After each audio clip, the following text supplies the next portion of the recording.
जय जिनेंद्र बच्चों, हम आज राजा वसु की कहानी सुनेंगे जो सच बोलने के लिए जाने जाते थे, लेकिन उन्होंने एक ऐसा काम किया जिसकी वजह से वो 7वें नरक में चले गए। बहुत पुरानी बात है। अयोध्या में राजा आयाति राज्य करते थे।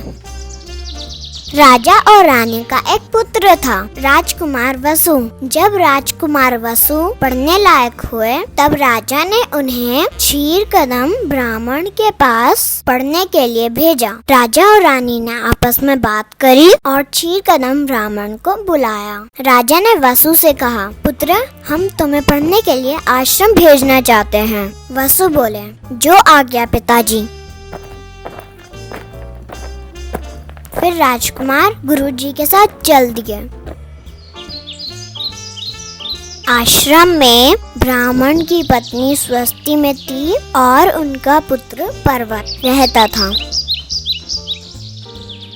पर्वत पापी और कम बुद्धि वाला था। गुरुजी ने पुत्र से बोला, पर्वत, आओ तुम्हें 2 नए शिष्यों से मिलवाता हूँ। ये है राजकुमार वसु और ये है नारद ब्राह्मण। नारद बहुत समझदार और धार्मिक ब्राह्मण थे। गुरुजी ने उन तीनों को बहुत सारे ग्रंथ पढ़ाए, बहुत अच्छी शिक्षा दी।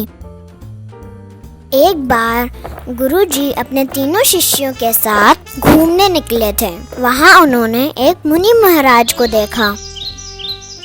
मुनि महाराज से मिलकर गुरुजी को वैराग्य हो गया और तभी उन्होंने मुनि महाराज के पास दीक्षा ले ली। तीनों शिष्य आश्रम वापस आ गए। उनके वापस पहुंचते ही गुरु माता स्वस्तिमती ने पर्वत से पूछा, गुरुजी कहाँ हैं? वो क्यों नहीं आए? तुम लोग अकेले कैसे आ गए?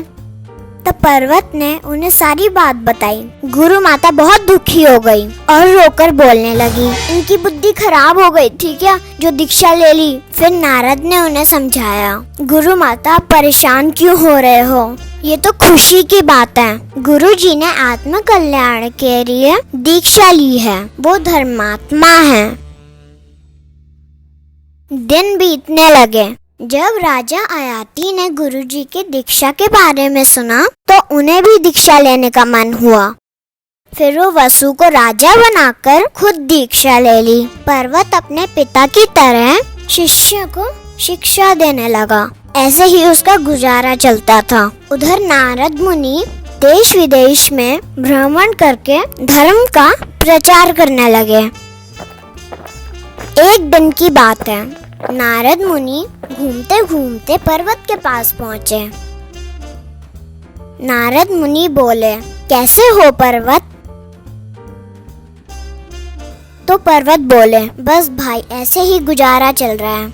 मैं शिष्यों को पढ़ाता हूँ। आज मैं उन्हें अजर्य स्तव्यम के बारे में बताऊंगा कि अज का मतलब होता है बकरा, और हम यज्ञ में बकरे की बलि देते हैं। तभी नारद मुनि बोले, अरे अरे पर्वत, क्या कह रहे हो? अज का मतलब बकरा नहीं है। अज तो पुराने चावल को कहते हैं जिससे धान नहीं उगता। तुम्हारा दिमाग खराब है। जानवर की बलि देकर भी कोई धर्म होता है? तुम भूल गए गुरुजी ने हमें क्या सिखाया था? तब पर्वत उनसे लड़ने लगा। नारद, मुझे मत सिखाओ, मैं सही कह रहा हूँ। चलो हम दोनों राजा वसु से पूछते हैं। वो तो सच ही बोलेंगे ना। जिसकी बात गलत हुई उसकी जीभ काटी जाएगी। फिर नारद ने बोला, हाँ हाँ, कल सुबह ही चलेंगे। जब पर्वत घर वापस आया, उसने ही सारी बात अपनी माँ को बताई। माँ गुस्से में बोलने लगी, पर्वत, तुम्हारी बुद्धि तो है ही नहीं। हिंसा करके कोई धर्म नहीं होता। मुझे अच्छी तरह याद है, तुम्हारे पिता ने बताया था, अज का मतलब पुराने चावल होते हैं। तुम मत जाना कल, नहीं तो तुम्हारी जीभ काटी जाएगी। पर्वत के जाने के बाद माँ सोचने लगी, एक तो मेरा पति दीक्षा लेकर चला गया है और अब मेरा बेटा जीभ कटवाने जा रहा है। हे भगवान, मैं क्या करूं? मुझे ही कुछ सोचना पड़ेगा।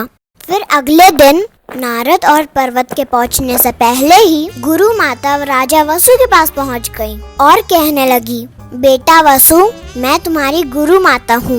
तुम मुझे गुरु दक्षिणा नहीं दोगे? मेरा एक काम करोगे? जब नारद और पर्वत तुमसे मिलने आएंगे तो जब पर्वत कुछ भी कहे, चाहे झूठी कहे, उसे सच बताना। राजा वसु ने गुरु माता की बात मान ली और बोले, आप मेरी गुरु माता हैं, इसीलिए मैं आपके झूठ को भी सच बोल दूंगा। फिर बाद में नारद और पर्वत वहाँ पहुँचे। पर्वत बोला, मैं कह रहा हूँ कि अज का मतलब बकरा होता है। नारद कह रहे कि अज का मतलब पुराने चावल होते हैं। राजा वसु, अब तुम ही बताओ कि यज्ञ में बकरे की बलि देते हैं या पुराने चावल चढ़ाते हैं? राजा वसु ने बोला, पर्वत तुम सही कह रहे हो, बकरे की बलि ही देते हैं। राजा वसु के ऐसे कहते ही बिजली चमकने लगी, बादल गरजने लगे और उसके सिंहासन का पाया टूट गया।